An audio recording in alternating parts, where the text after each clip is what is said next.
I appreciate the kind words. Kyle Webster, 4th on the night, just got picked for a podium, but still looked much improved over, Melbourne and Adelaide, and all that work over in the US is paying off.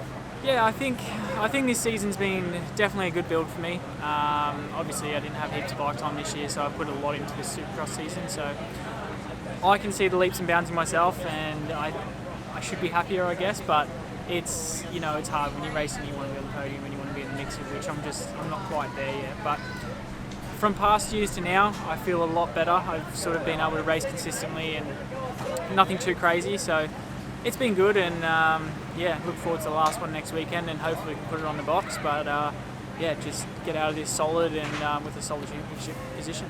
Track looked pretty tough tonight and technical, like the layout wise, it wasn't super technical, but the soil and the way it formed up looked like it was pretty tricky. Yeah, I think it could have been a technical track. You could have done some big stuff out there, but just with how hard pack it was and edgy, and I guess just tough in general, everyone just sort of stuck to the fast, I guess, basic line, which makes it tough to pass. But I mean, everyone's got to ride the same track into the same conditions, so it's whoever's best at that. But yeah, the track was hard. Whoops and gnarly.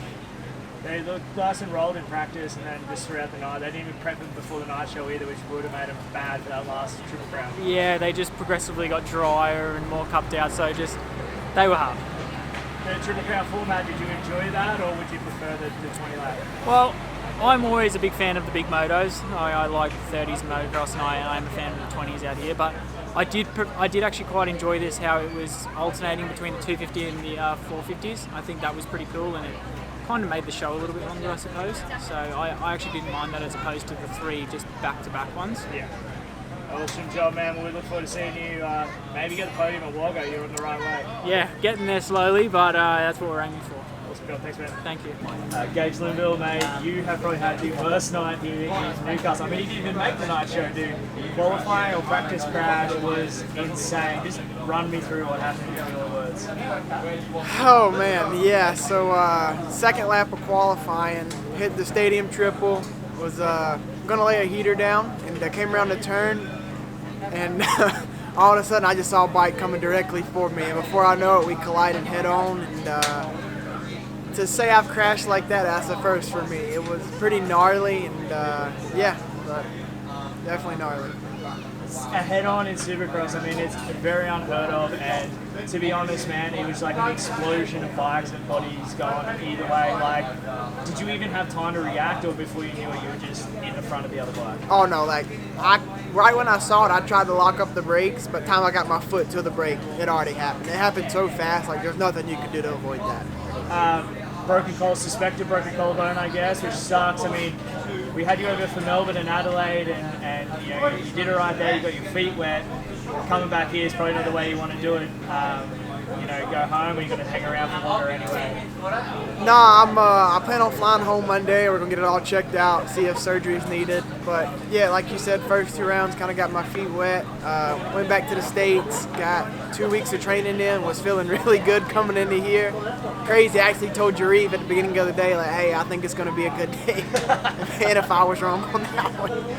Dude, also, I've got to commend you. Talked to Kyle Webster during the week, and he told me about your program leading up to this weekend. Like, you were at Minios, you were doing, like, you did that, and then you got on a plane and flew here, like, insane program. Yeah, so Friday I did arena cross. We drove all night, got to Minios Saturday at 3:30 in the morning.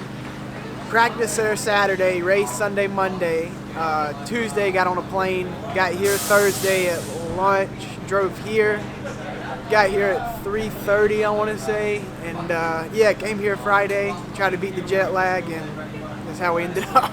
Dude, I mean, it's cool having you in Australia. Also, first time out of the US for you when you come to Australia. Pretty nice place. What did you think of Australia and what you got to see? Oh my God, I love it here. The coffee, you don't get this coffee anywhere else. And breakfast, just the food in general, the people, man, I love it here.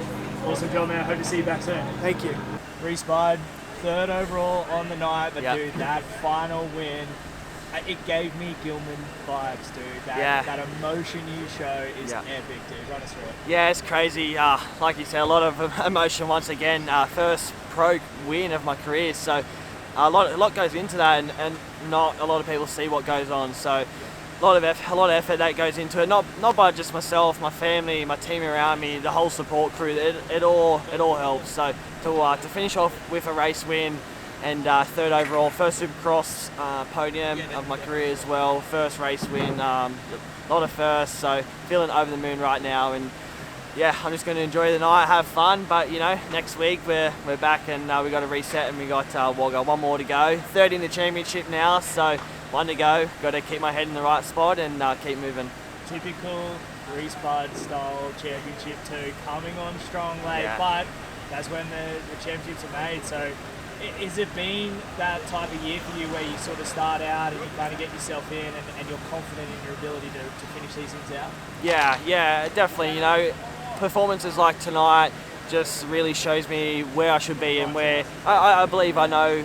This is where I know I should be, but to be able to achieve that is something else. So I've always dreamed of winning, but to finally get it done was crazy. So like I said, I'm going to enjoy the night tonight, but we got to reset next week and focus on the final round and be in this championship hunt. You know, like I said, I'm third. I think I'm only 2 points off second place, so we're right there. We're back in the mix, and we just got to keep moving forward. Awesome job tonight, mate. Thank you. Enjoy it and can't wait to see what we got. Thanks. Dylan Wills, second on the night, but a big last main event for you, really sealed the deal. But it's been a while since you've been up on the podium and in the SX1 class too.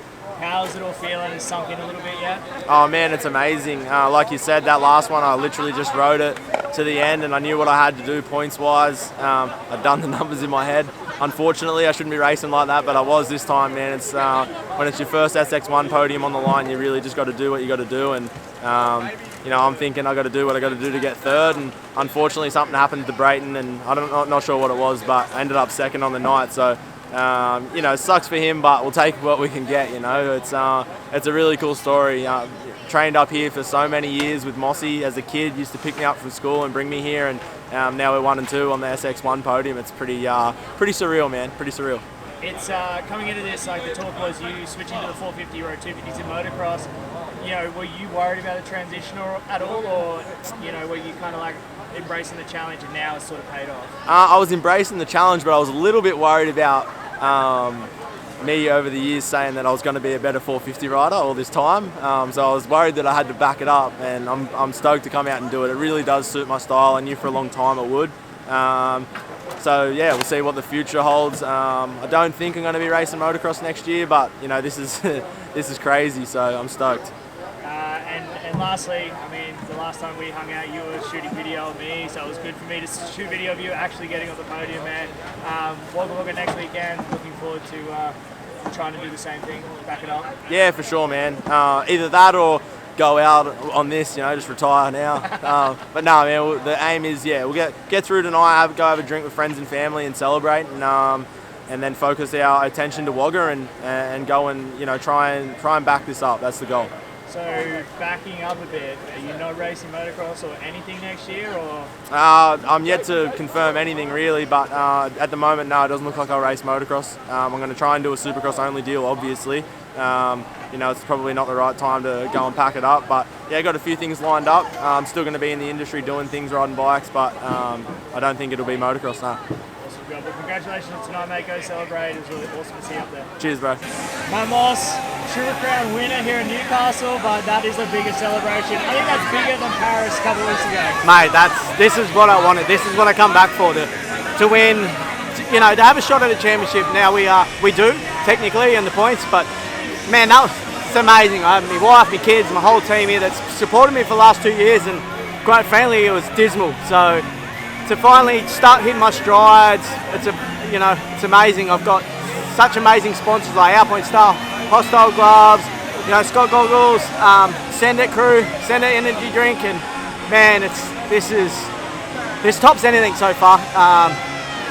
It's been a long road, and man, it's just so good that I can celebrate with my son and my wife. It's my beautiful daughters back home. So, mate, I'll cherish this win for the rest of my life. That last lap, second last lap, Brayton's bike starts burbling and making noises. What went through your head when you jumped over him on the triple? Like, did you just go into, oh shit, now I've got to finish this off? Yeah, I was like, it sort of took a little bit to kept going, and then I was jumping this ribbon section back in just before the triple on. I went, when it's your night, it's your night. It was just meant to be. It was a fairy tale for me tonight, and being pretty much my local round, and just being a full privateer. Like, we pay to go racing, but we have amazing sponsors that help us, and man, how good's that? We beat every factory team there is.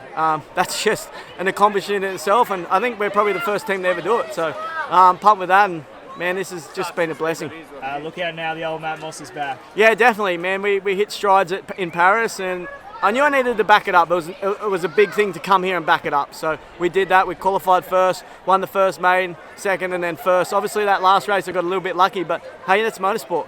It happens to the best of us. Like I'm on a Yamaha. Nice. Good job, man. Thank you.